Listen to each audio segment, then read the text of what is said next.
At 00:45 hours on July 13, 1943, in the black waters of Kula Gulf, the U.S. Navy's PT-159 faced annihilation.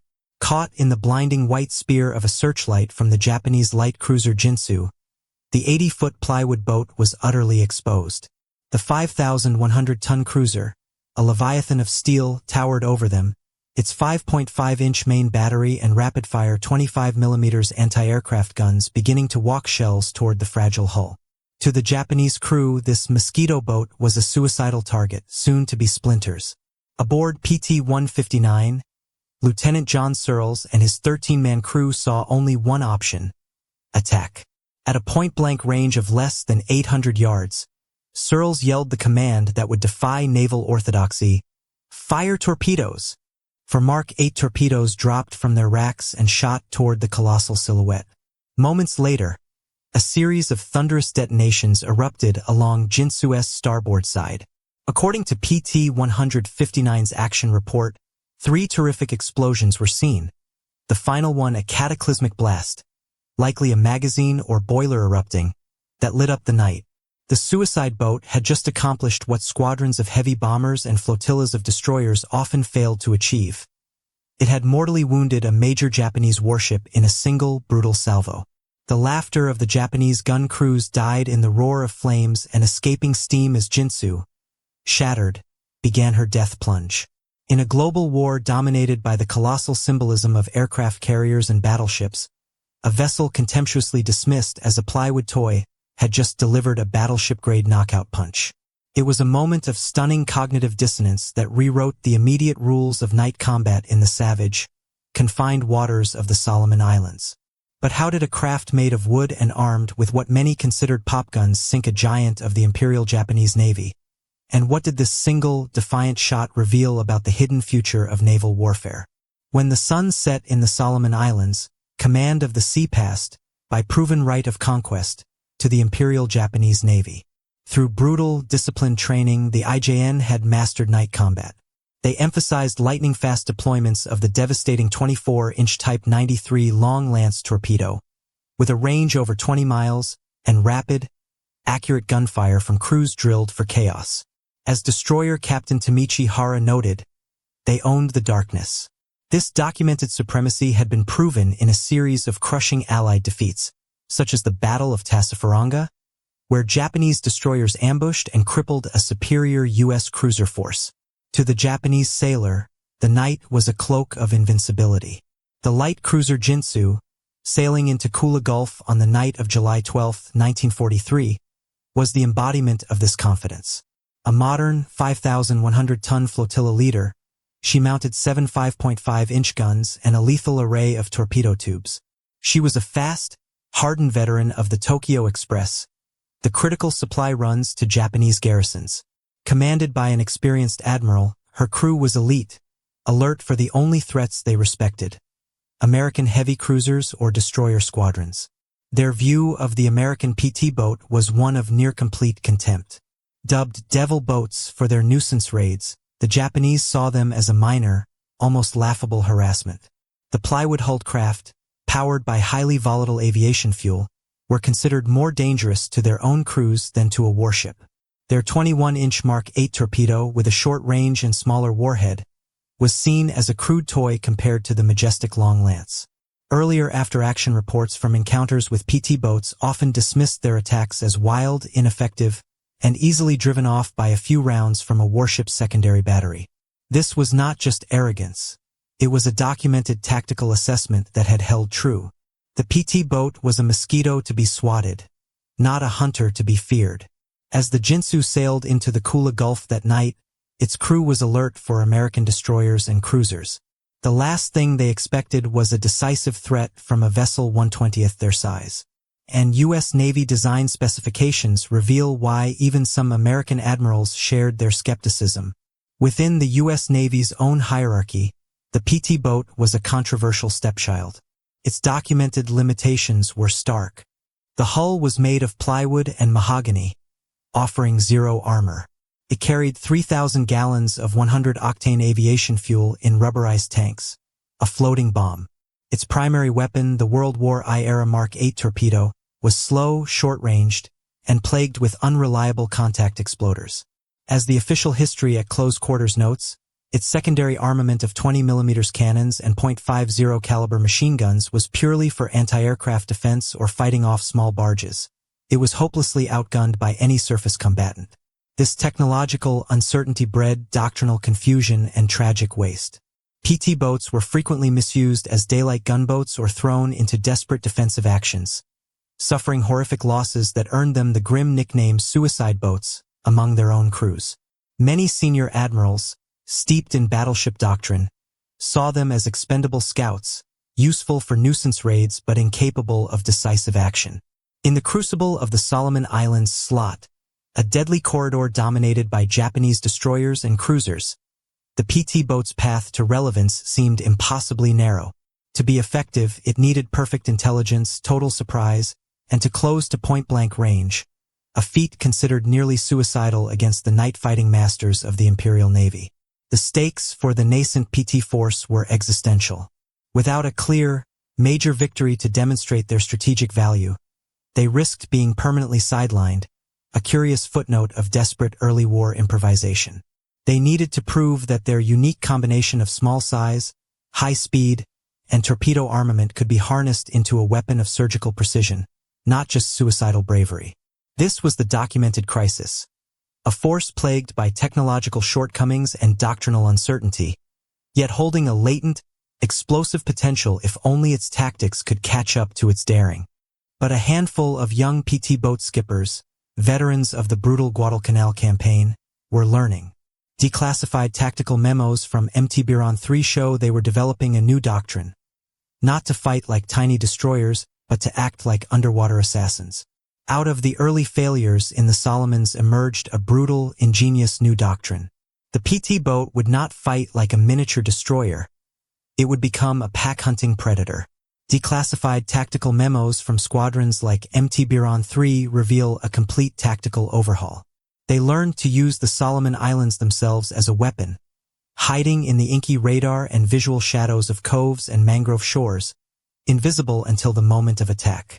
They operated in coordinated packs of 2 to 4 boats.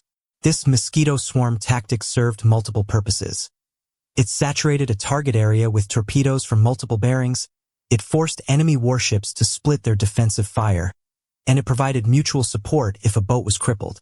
The key technological edge was the new SO/MI radar, installed on some boats by 1943. It was primitive, but it allowed them to see the Japanese through the darkness and rain without betraying their position with searchlights. The most critical and most terrifying innovation was in the torpedo attack itself. Learning from countless duds and misses, the skippers decreed a new rule: abandon all long-range shots. To ensure a hit with the unreliable Mark 8, you had to get in close, inside 1,000 yards, preferably under 800. At that range, the torpedo's short runtime and straight course made it nearly unavoidable, and its 466-pound warhead could gut even a cruiser. As Lieutenant Commander Alan P. Calvert put it, this required closing to a distance where we could see the whites of their lookouts' eyes. This high-risk doctrine was enabled by a seamless intelligence web. Australian coastwatchers hidden in jungle lookouts and Allied aircraft would radio warnings of Tokyo Express departures from Rabaul. This intelligence vectored the PT boat packs into pre-planned ambush positions along the narrow sea lanes. The PT boat was no longer a lone wanderer. It was the sharp, final point of a combined arms intelligence spear. Manning these boats were young, aggressive volunteers who thrived on the informal, daring culture of this new guerrilla war at sea. They were the perfect instrument for a strategy built on adaptability, nerve, and point-blank violence. This was documented American tactical innovation at its most desperate and effective, a direct contrast to the verified Japanese reliance on the rigid, large-ship night battle doctrine that had served them so well, but was now being systematically outmaneuvered in the island maze. On the night of July 12, 1943, all these elements came together. The Jinsu was coming down the slot, and the radio logs of Tiburon III show a swarm of mosquitoes was waiting, their stingers loaded. The night of July 12th was already a storm of steel when the PT boats arrived. To the north, Rear Admiral Walden Ainsworth's task force of American cruisers and destroyers had slammed into the Japanese reinforcement group in a furious close-range brawl. Gun flashes lit the horizon. Star shells burst overhead.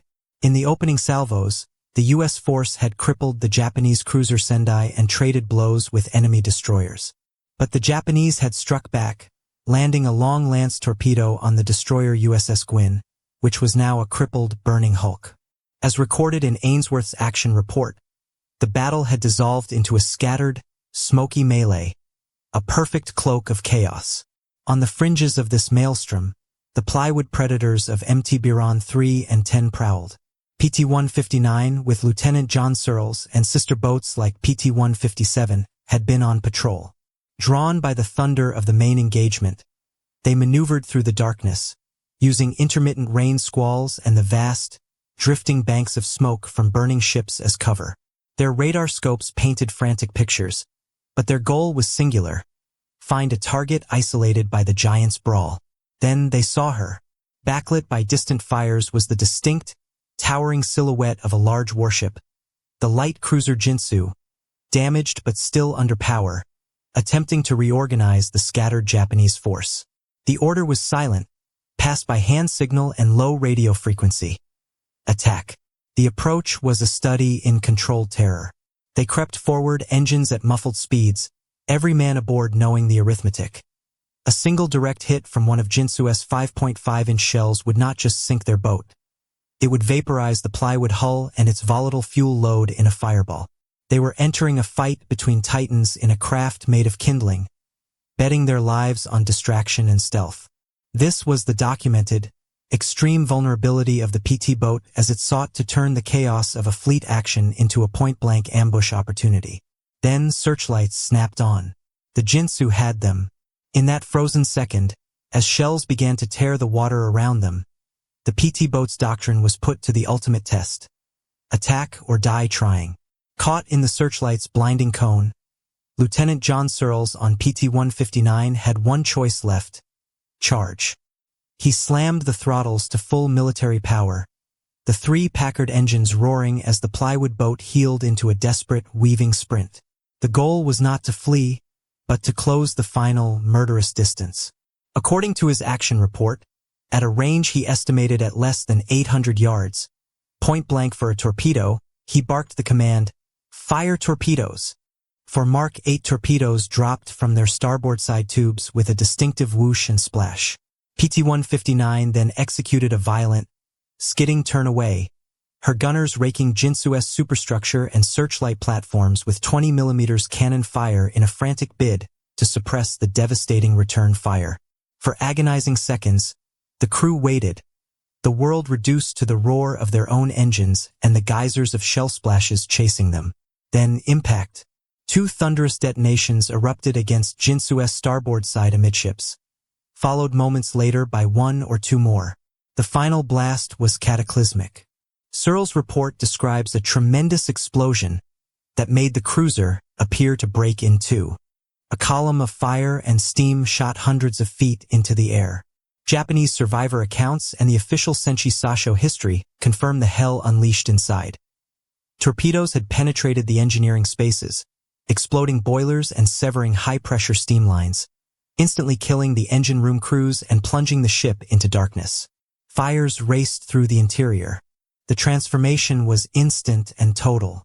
The proud, 5,100-ton flotilla flagship was reduced to a dead, listing hulk, bleeding smoke and flame into the Pacific night. All power and steering were lost. Rear Admiral Izaki and most of his staff were killed. Within minutes, the order to abandon ship was passed. Of her crew of 482, only 21 would be rescued by fleeing Japanese destroyers. The psychological shock to the Imperial Navy was profound. A capital ship had been gutted by the vessels they derided as toys. This was the decisive turning point, not just of the Battle of Kolombangara, but for the PT boat's role in the war. They had not harassed. They had assassinated. They had proven that in the labyrinthine night waters of the Solomons, courage and cunning could trump brute tonnage. The destruction of Jinsu halted a critical Japanese reinforcement mission cold and provided the U.S. Navy with an indelible, cost-effective victory. a multi-million-dollar cruiser sunk by a few $100,000 worth of plywood, gasoline, and nerve. As PT-159 and PT-157 sped away into the dark, leaving a funeral pyre lighting up the Gulf, a message was already being encoded for Admiral Halsey. The suicide boats had just delivered the most cost-effective kill of the Solomons campaign. The sinking of Jinsu sent shockwaves far beyond the fiery waters of Kula Gulf. Operationally, it was a catastrophic blow to Japan's faltering Tokyo Express. The loss of a fast, powerful cruiser that could both transport troops and fight off Allied surface forces made the already perilous supply runs to garrisons on Kolombangara and New Georgia nearly impossible. As chronicled in campaign histories, each such loss pushed the Imperial Japanese Navy closer to abandoning the Central Solomons, a major step in the Allied strategy to isolate the fortress of Rabaul. Psychologically, the humiliation was profound. A capital ship of the Emperor's Navy had been gutted by a vessel the Japanese considered a mosquito. This forced a reluctant, grinding reassessment. Japanese after-action reports began to specifically warn of the severe threat posed by PT boat packs in confined waters.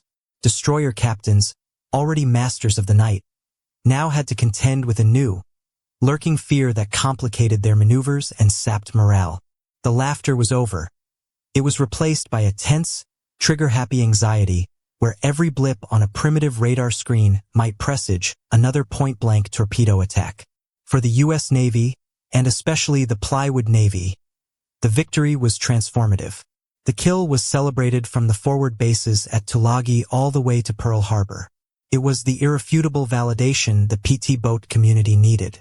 As the official history at close quarters notes, it proved their boats were not just expendable nuisances, but could be decisive capital ship killers. Morale skyrocketed.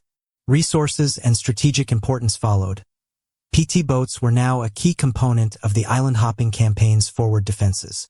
The U.S. Navy's tactical analysts pored over the action, cementing the get-in-close torpedo doctrine as gospel for small boat warfare and influencing destroyer tactics. The Underdog had not only won but had rewritten the playbook. This was a documented, multi-layered defeat for Japan, logistical, psychological, and tactical, contrasted with a verified American victory that cemented the role of a once-doubted weapon system at the very heart of the Pacific war machine. The immediate victory was clear. But when naval strategists analyzed the Battle of Kolombangara, they saw in PT-159's attack something far more significant than one sunken cruiser. They saw the blueprint for a new kind of naval power. PT-159's victory was a catalyst that reshaped the U.S. Navy's approach to coastal and littoral warfare. Doctrinally, it was the ultimate validation of distributed, small-unit naval guerrilla tactics, a proof of concept that would echo into the Cold War, influencing the design and mission of Fast Attack Craft (FAC) and the missile boats that would later prowl the world's confined seas. Materially, the success accelerated a wave of improvements to the PT boat force. The unreliable Mark 8 torpedo was fast-tracked for replacement by the more robust Mark 13. Gun armament was dramatically upgraded from light machine guns to hard-hitting 37mm and 40mm cannons, transforming the boats into lethal gun platforms capable of shredding Japanese barges and holding their own in surface skirmishes.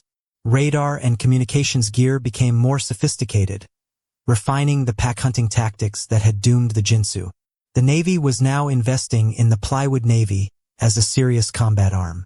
Culturally, the sinking of a cruiser cemented the PT boat's legendary status. It became the cornerstone of their lore, featured in wartime propaganda and, later, iconic films. It ensured that the daring of their crews and the effectiveness of their unorthodox boats would hold a revered place in American naval memory. Strategically, actions like this were death by 1,000 cuts. PT boats, alongside submarines and aircraft, systematically attrited the Imperial Japanese Navy's vital light forces, destroyers and cruisers, that were the lifeblood of its logistics and night combat strength. This grinding, asymmetrical warfare directly contributed to Allied maritime supremacy in the Southwest Pacific. This period represents the documented American refinement of a potent asymmetrical naval model, a stark contrast to the verified Japanese struggle to counter a threat that operated outside the boundaries of their battleship-centric tactical playbook. The Japanese could build a better battleship, but they couldn't easily solve the problem of a dozen plywood shadows waiting in the island dark.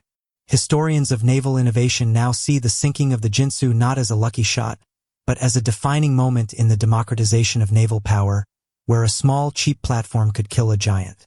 The torpedoing of the Jinsu transcends a single battle. It is a permanent waypoint in the history of naval conflict. It stands as a textbook case of asymmetric naval warfare, a stunning demonstration of how a small, inexpensive platform, a classic force multiplier, can leverage surprise, intimate knowledge of the environment, and sheer audacity to destroy an asset of disproportionate value. This is the philosophical ancestor of a missile boat sinking a destroyer or a drone swarm threatening an aircraft carrier. As analyzed in journals like the Naval War College Review, it proves that cost and size are not the sole determinants of power at sea. The action firmly established the PT boat's place in the unbroken lineage of small, lethal coastal combatants. The tactical principles honed in the Solomons, high speed, pack hunting, and devastating close-range attacks, were directly inherited by the Vietnamese swift boats of the Mekong Delta, the Iranian Bagamar fast attack craft of the 1980s tanker war, and the Israeli Sayar-class missile boats that dominated the littorals of the Mediterranean. The lesson endures. In the world's contested coastal arteries, a small, fast, and hard-hitting boat can level the playing field against the most powerful traditional fleet. Culturally, the victory myologized the little guy in American martial lore. The PT boat became the ultimate symbol of ingenuity and daring, a narrative of the underdog craftsman beating the industrial Goliath. This image, forged in the fire of Kula Gulf, was seared into the national consciousness by propaganda and later Hollywood, ensuring its enduring power.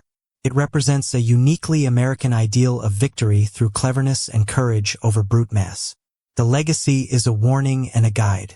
As historian James Hornfisher noted of the Solomons, the rules changed in the dark channels. The bold and the clever wrote them anew.